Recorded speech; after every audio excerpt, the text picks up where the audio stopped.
परिवार के सदस्य हैं, सबसे पहला अधिकार उनका है। जैसे आप धन कमाते हैं तो सबसे पहला अधिकार आपके परिवार में, जैसे माता पिता, पुत्री पुत्र पत्नी, इनका अधिकार है।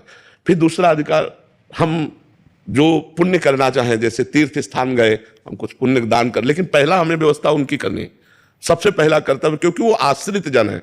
और उसमें भी उनसे भी पहले अतिथि, उनसे भी पहले अतिथि। जैसे हम भोजन पाने जा रहे हैं परिवार के, इतने में दरवाजे कोई आया और वो कह रहा मैं भूखा हूं, अब रुक जाओ, पहले उसको भोजन पवा दो, उसकी भोजन व्यवस्था करो। अतिथि का अधिकार परिवार से भी बढ़ करके, हमारे धन पर सबसे पहला अधिकार परिवार पर है, और परिवार से भी बढ़कर आए हुए अतिथि पर है। कोई भूखा संत, महात्मा, सन्यासी, भिक्षुक कोई भी आ जाता है और कहता है मुझे भोजन, मान लो 5 लोग हैं, मुझे भोजन चाहिए, तो हम अपने घर के 5 लोग आज बाद में बना लेंगे या शाम के पालेंगे, पर इनको हम भूखा नहीं जाने देंगे, ये हमारा धर्म कहता है। और जो धन है उसका एक विभाग जरूर करना चाहिए, एक हिस्सा जरूर निकालना चाहिए। जैसे 100 रुपया है धर्म से कमाए हुए पर, अधर्म के कमाए हुए की बात नहीं कर रहे हैं, धर्म से कमाए हुए पर, तो हम कोशिश करें कि 90 रुपये का प्रयोग हम करें और 10 रुपये का प्रयोग परोपकार में लगा दें।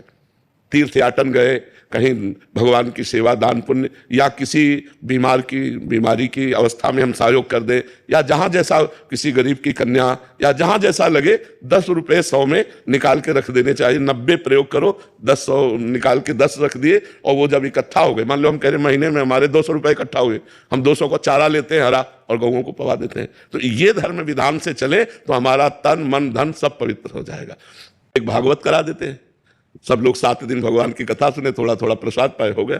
ऐसे सत्कर्म करते थे पहले धार्मिक लोग। पार्टी का मतलब है सब लोग मिल करके एक उत्साह मनाना। तो भगवान का नाम कीर्तन करो, भगवान की जय जयकार करो, सुंदर भोग लगाओ, बैठकर पाओ, ये सात्विक पार्टी। अब तो देखो, आप लोग खुद देखो क्या हो रहा है। पहले जो घरों में उत्सव मनाया जाता था, गांव में हमने जैसा देखा कि लोगों के पैर धोए जाते थे, पूज्यजनों के ऐसे पैर धो के, हाथ धो के, और ऐसे बिछा के पवा के 2 नाव पत्तल बढ़िया, और फिर जय जयकार भगवान की करके तब भोजन होता था।